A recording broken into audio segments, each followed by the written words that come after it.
All right, this has been a long time coming, but today we finally have the Santa Cruz Tallboy 5. I'm personally pretty excited about this one because this bike is consistently one of my favorite little bikes. So in the past, the Tallboy's always focused a bit more on the descent side of the spectrum, enough so that Santa Cruz calls it the Downhiller's XC bike. But this newest version has changed. It is a little bit different. So we're going to talk about what's different and see if it's the right bike for you.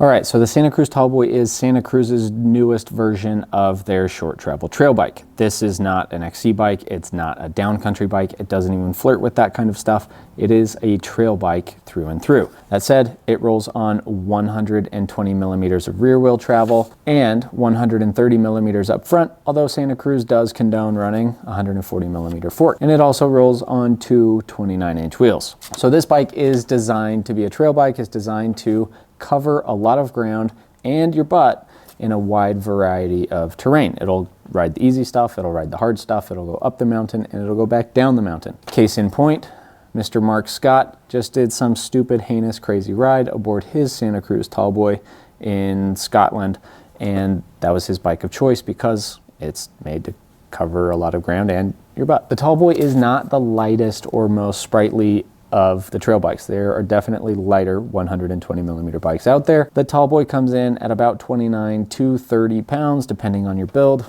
So not the heaviest, definitely not the lightest. So the most notable changes in the Santa Cruz Tallboy from this version to the previous version is this one now gets a glove box. You can store your tools in the down tube of your bike.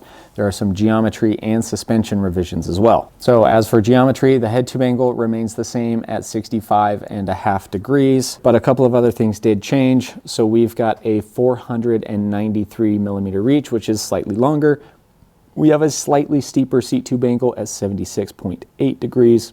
Chainstays are now size specific, and on my size XL, they are 440 millimeters, but they do range from 431 to 444 millimeters across the 6 sizes. Doing all the math here, that brings our wheelbase up to 1,258 millimeters long. Now, as far as geometry goes, that's a pretty good balance for a bike that is quick and nimble, yet fairly stable and confident. It sits in that middle ground pretty well. So the Santa Cruz Tallboy's suspension was also updated, namely there is now less anti-squat and less anti-rise, as well as lower leverage and a little bit less progression. And Santa Cruz did all of that because it should give you better small bump sensitivity. And that does come through out on the trail, but we'll talk about that in just a minute. Today, my build is a bit of a custom one, but it started as a Tallboy CS.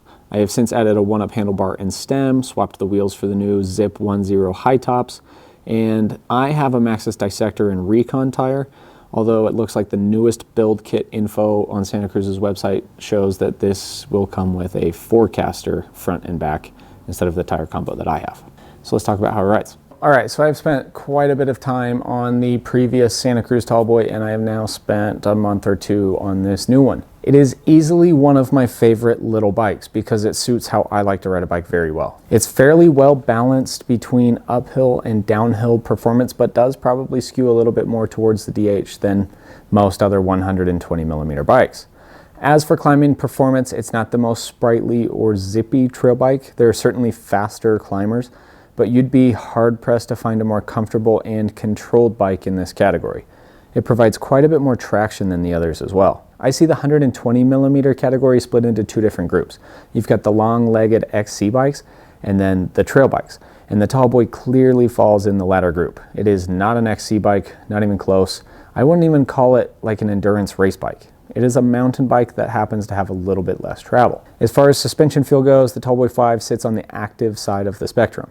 And this new version feels similar to the previous one with a couple of differences in that suspension.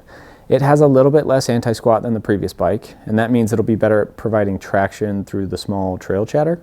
And that is pretty apparent out on the trail.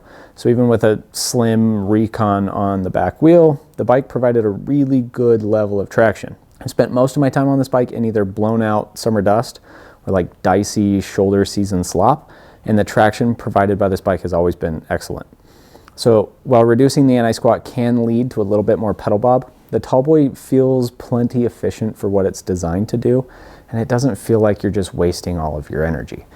As for the Tallboy's geometry, it remains relatively similar to the previous version as well, but there are two updates that I ended up appreciating out on the trail. First is that steeper seat tube angle. So as a tall, lanky guy, I appreciate a steep seat tube angle.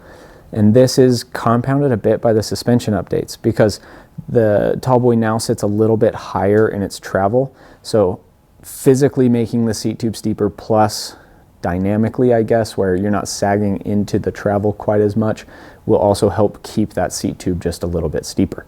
That helps keep your weight over the center of the bike. The size-specific chainstays, again, add to this balance. It makes the Tallboy not only comfortable to ride, but easy to control.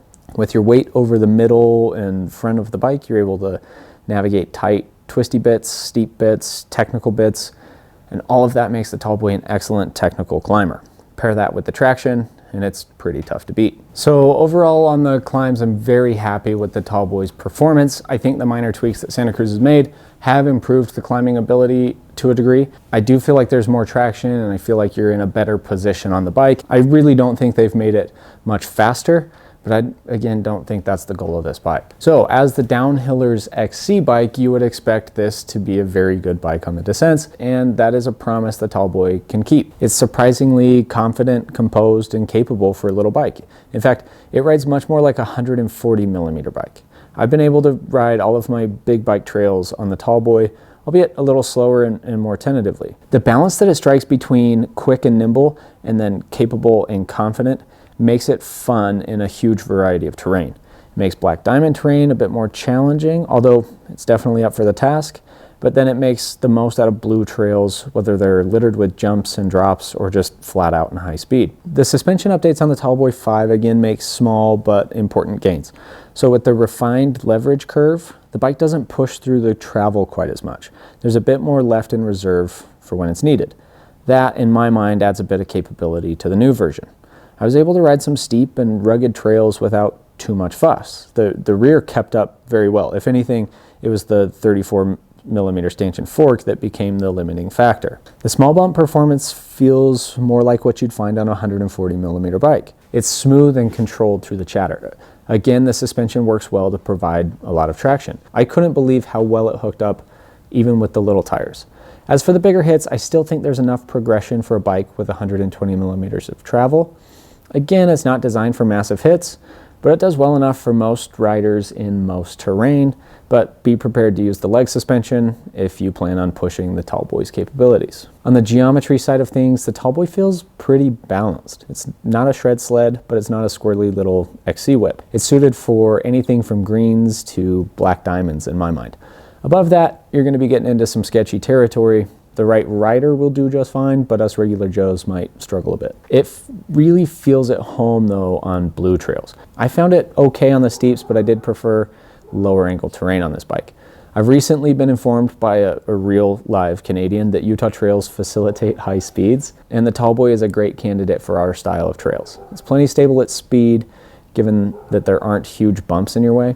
But on the other side of that, it's not so long that it gets tough in the corners and the twisty bits. So the Tallboy corners and handles very well. In my mind, it does corner a bit more like most other 140 mil bikes instead of 120 bikes, but I appreciate that, the stability and that type of ride quality. So overall on the descents, I really liked the Tallboy for the balance that it struck between capable and confident and quick, lively, and nimble. I'm not a downhiller by any means, but I would still pick this as my XC bike because I prefer the ride quality on this bike a lot more than most XC bikes. It's confident enough that it wouldn't be an excuse to not ride a trail that I would normally ride, yet it makes the easier cruisy stuff really fun. So who is it for? I like the Tallboy as the middle ground for the XC nerds and then the gravity fiends. And that's crazy, but hear me out. The Tallboy offers a lot of handling and suspension characteristics that long travel riders are going to like. It's comfortable and controlled, and to someone who normally rides a big enduro bike, it'll feel like a rocket ship uphill. It's not so XC though that it becomes squirrely and only suited for mellow terrain, and that's why the big bike riders will like it. Now for the XC riders, it still climbs well enough that you're not going to be too upset, but it adds a degree of capability on the descents that might get them enjoying the downhills a little bit more. So the Tallboy brings these two groups together. The gravity riders might actually enjoy a climb or two or some mellow terrain, and then the XC riders might actually enjoy some of those descents that the gravity riders find themselves enjoying. So I think it brings these two groups together into this nice middle ground. So to wrap this up with a one-line bike review, the Tallboy 5 is the perfect middle ground for the XC crowd and the gravity folks. Thanks for sticking around. We'll see you next time.